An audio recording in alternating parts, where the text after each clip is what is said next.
Opposition आज इस्लामाबाद में election commission के बाहर एहतजाजी मुजाहरा कर रही है। मुतालबा यह है कि इलेक्शन कमीशन हुक्मरान जमात PTI के फॉरेन फंडिंग केस का फैसला जल्द करे। अब ये केस 2014 में तहरीक इंसाफ के मुनहरिफ रुकन अकबर एस बाबर ने पार्टी फंड्स में बेज़ाब्तगियों के खिलाफ इलेक्शन कमीशन में दायर किया था। फैसला उसका अभी तक नहीं हुआ है और ऑपोजिशन इसे मदर ऑफ ऑल NROs करार दे रही है। इस हवाले से हम बात करेंगे। हमारे साथ मौजूद हैं वज़ीर मुमलिकत बराए पार्लिमानी उमूर अली मोहम्मद खान साहब। अस्सलाम वालेकुम अली मोहम्मद खान साहब, बहुत शुक्रिया प्रोग्राम में वक्त देने के लिए।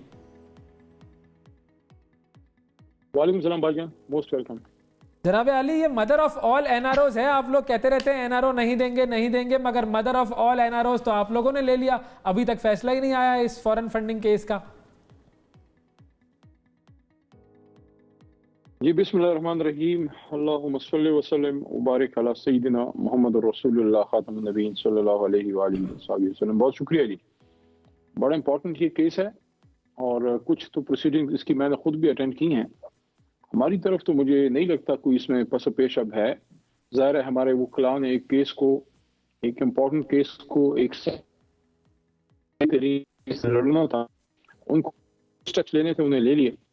तकरीबन 40,000 के करीब जितने डोनर्स थे उनकी डिटेल हमने सारी दे दी। हमारे जो पेड वर्कर्स हैं, जो पेड मेंबर्स अपना चंदा देते हैं पाकिस्तान तहरीक इंसाफ को, अब उस पर हमारी तरफ से तो कोई ऐसी बात नहीं है, अमर माने नहीं है कि वहां से फैसला ना आए। सिर्फ उसमें एक चीज अब है कि हमने जहां अपने डिटेल्स दिए 40,000 के करीब अकाउंट्स के, वहां हमने एक पिटिशन भी जमा की कि हमारे साथ साथ नून पीपल्स पार्टी और जमीयत वगैरह से भी, ANP वगैरह से भी आप पूछ लें, उनके भी अकाउंट डिटेल्स दे लें। तो अब जैसे ही उनके अकाउंट डिटेल्स आते हैं, उनकी स्क्रूटनी होती है, तो फैसला भी आ जाएगा। क्योंकि एक केस के दौरान जब आप एक पिटिशन डालते हैं तो उन्होंने फैसला सारे का करना है। हमारी तरफ से कोई इसमें अब पसो पेश तो नहीं है। बाकी तो आप लोगों का है ना, मतलब अकबर साहब ने तो आप लोगों का जो है वो अपनी पार्टी पे उन्होंने किया, अपनी पार्टी पे केस किया है ना। उनका फैसला आता है, आए ना आता ना आए, आप तो अपने आप को क्लीन कर लें। उसमें हमने अपने अकाउंट फैसला आता है, हमारी तरफ से तो उसमें कोई अमर मानी नहीं है। लेकिन ये भी एक ज्यादती है कि सिर्फ तरीके की जो आई थी इन जमातों की करप्शन के पीछे, हमारी जमात के खिलाफ सारे ने इक्का किया हुआ है कि इसको मुकाबले से बाहर करो ताकि दोबारा मुल्क के खेलें। हमने तो अपनी डिटेल्स दे दी हैं, अब इनको लेने के देने पड़ गए हैं। और ये एहतजाज और किसी चीज के लिए नहीं है, ये इस चीज के लिए कि आप हमसे सवाल ना पूछें। हमारा तो फैसला कल जो इलेक्शन कमीशन दे दे, हमें तो उसमें कोई कुछ नहीं है। वो आर्गुमेंट्स पे फिक्स करे, वो हो जाएगा। लेकिन इनको अपनी डिटेल्स देनी होंगी जो अब ये देने पे तैयार नहीं है। जाहिर रसीदें नहीं देंगे, इनके पास कोई रसीदें है नहीं। माजी में कोई रसीद दी हो तो अब देना। सही है। अच्छा अली साहब, फिर ये भी बताइए कि आप लोगों के अक्सर हम तर्जुमान को या जितने भी लोग हैं स्पोक्स पर्सन पार्टी के, उनको हम सुनते हैं तो वो ये कहते हैं कि ये फॉरेन फंडिंग केस आप लोग गलत नाम ने इसको दिया हुआ है, ये प्रोहिबिटेड फंडिंग केस है। तो फिर प्रोहिबिटेड फंडिंग केस आप लोगों के खिलाफ जा सकता है, आप लोगों के हक में जा सकता है? अगर प्रोहिबिटेड फंड्स आप लोगों ने लिए हैं किसी से, तो प्रोहिबिटेड फंडिंग केस से तो यही समझ में आता है। देखिए, मैं ये एक लीगल इशू है, इसको मैं आपको बताने की कोशिश करता हूँ। बेसिकली फॉरेन फंडिंग केस और प्रोहिबिटेड फंडिंग दोनों में फर्क है।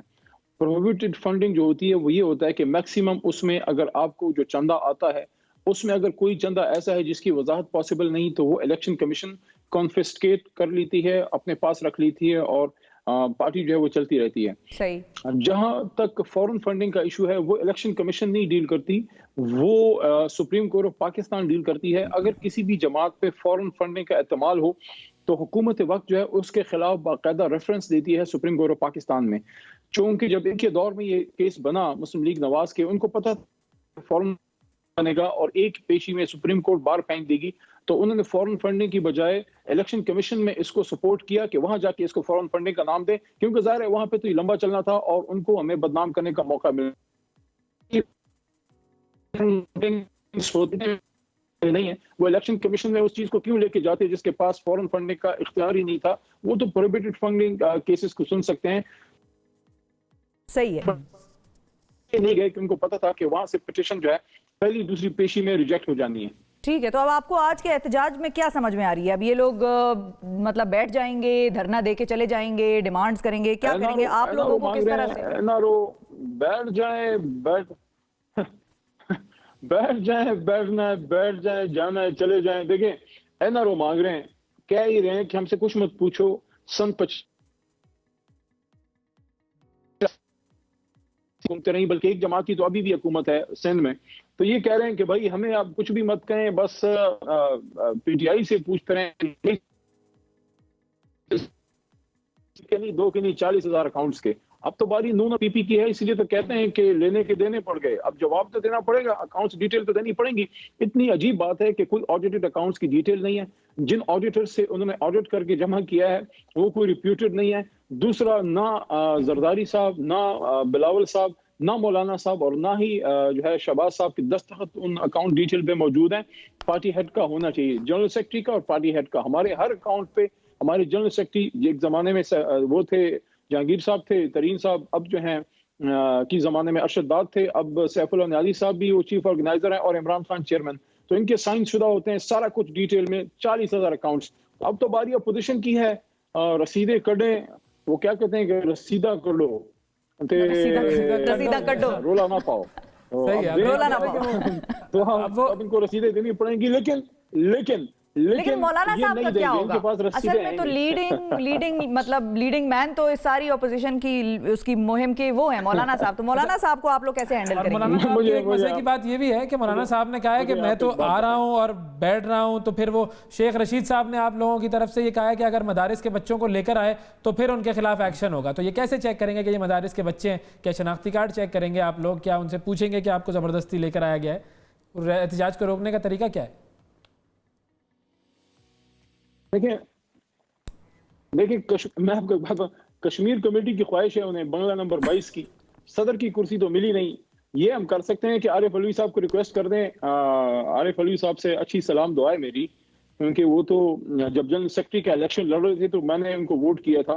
तो सदर मुमलिकत बनने से पहले उनके साथ ज़रा वो एक बड़े ओहदे पे हैं तो थोड़ा सा फासला आ जाता है, रोज मिलते नहीं है, लेकिन हम रोज गपशप लगाते थे जब वो कौमी असेंबली के मेंबर होते थे अपोजिशन में। तो उनसे मैं समझता हूँ इतनी यारी दोस्ती तो मेरी है कि उनको हम कहें कि एक दिन के लिए वैसे ही जरा कुछ लम्हात के लिए सदर साहब की कुर्सी पे उनको आके बैठा दें, क्योंकि बड़े बेचैन है मौलाना साहब, बड़े बेचैन है। क्योंकि जब वो इलेक्शन लड़ रहे थे सदर की कुर्सी के तो उस वक्त ये पार्लियामान बड़ा पवित्र था। अब जमजम से शायद इन्होंने नहला दिया था फजल रहमान साहब, जैसे ही हारे तो पूरा पार्लियामान नजस हो गया।